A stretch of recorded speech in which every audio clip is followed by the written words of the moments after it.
Hi.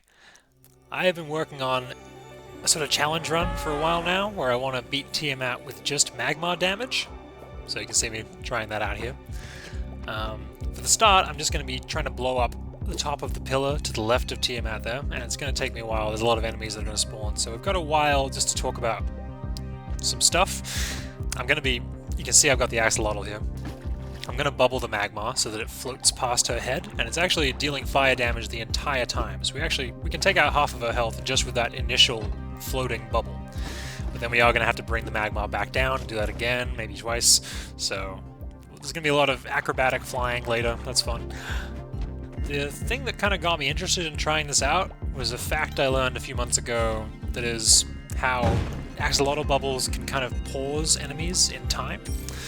So like if you bubble a robot just before it's about to self-destruct, you can see it's stuck in this red, just about to explode phase, but it won't actually explode until the bubble pops because the timer is paused.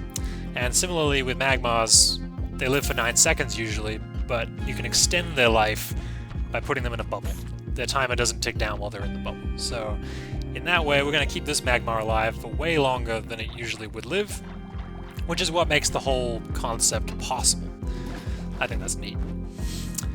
Coming up on the bit where we get to actually hit Tiamat with a Magmar here, one more bat to deal with, I think. They come out of the pot in a random direction, which really messed me up in some of my early runs, but we're just going to sort of fire 2 quick bubbles, one to break the pot, and then one to actually catch the Magmar in the bubble and let it float upwards. So let's see that here. Is there another bat? I can't remember. Nope. Maybe. It's always been awkward getting across this gap without spawning enemies. Here we go. And it's facing left. That is really important that when you're doing this, you memorize which way it was facing, because that's going to determine which way we push it after it hits her. Here we go. That's dealing a fair chunk of damage there. I have spawned another enemy. Awkward. I'm waiting for a good bubble here, ideally outside of her aggro range, so that I don't spawn enemies all the way up. But we've got time to wait. You want to actually kind of let the bubble rise high up enough that it's far away from Tiamat and she won't spawn more enemies. Enemies create a lot of chaos. UFOs in particular are really rough. I'm going to push it once to the right.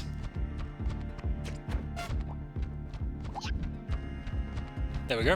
So that's in position now. That should come down in a spot that is near the middle, and it won't fall in the sea, which is the main thing. And this is actually where a lot of my runs went to die, because where it's going to land is a terrible position for hitting Tiamat. It's almost guaranteed to miss when I catch it now. I guess if I got fancy, I could delay the bubble. Anyway, it's going to come down and it's going to miss her, but that's okay. I've factored that into my plan now. That's why we blew up the pillar on the left. I'm going to push it directly towards her face as it's passing by, and that's going to deal a bit more damage. I do mess it up. Luckily the axolotl had some spare health. So we've done more damage there. She's on very low health now, and we just kind of have to deal with these enemies. I don't even need to go back upstairs and re-push the bubble. I could if I had to, but in this case, it's positioned well. When it goes from like just to the left of her to just to the right of her, which is what we just did, it's usually going to land on her shoulder. I think it might even... I don't know if it's the same positioning as before, but it's good. It's going to hit her again, most likely, and if it doesn't, we can just bubble it again and repeat that process, and again, she's on like 2 health now, I'm pretty sure, so this should work. While we're waiting for the Magmar to come back down, I did just want to say, if the Magmar had been facing right initially, I would have wanted to push it twice to the left in midair. I haven't won with that variant yet, but based on the footage I have, it looks like where it lands would still work with the rest of the strategy, so it should be fine either way. There we go. She's done. I even caught the Magmar, so it's going to be alive when I go through the door. The axolotl lives, the Magmar lives, the whole team. We work together. Thank you very much for watching that. That was just, been working on that for a while now, and there was a time when I really thought I would never... It seemed too chaotic and random to be viable or, like, remotely consistent, but I've gotten it 3 times now, so, like, I'm not great. Most of my runs don't get to Tiamat, but... You know, I've learned some things. It's kind of working out, and that's satisfying. The RNG is pretty heavy if you want to try this for yourself. It can be frustrating. Imp pots are usually okay, like usually there's one somewhere, but if sometimes you just get all the imps are really high up, which means the pots are going to break. So I would recommend grabbing a web gun if you have one available in Dwelling. It's like a for 2,000 bucks you can catch the imp pot before it hits the ground, which makes it just expands the likelihood that you're going to find a viable imp somewhere in Volcana. Axolotls though, it's rough. They often don't spawn in Tide Pool as far as I can tell.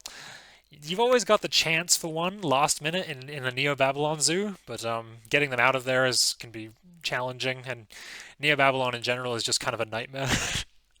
I do like how it's sort of like a Tiamat run with some teeth, you know? It's really easy to fuck up somewhere and just lose, and that's okay. Did I have other notes? Look, thank you very much for watching. I hope this has been entertaining. I hope it didn't disappoint. Uh, See you later.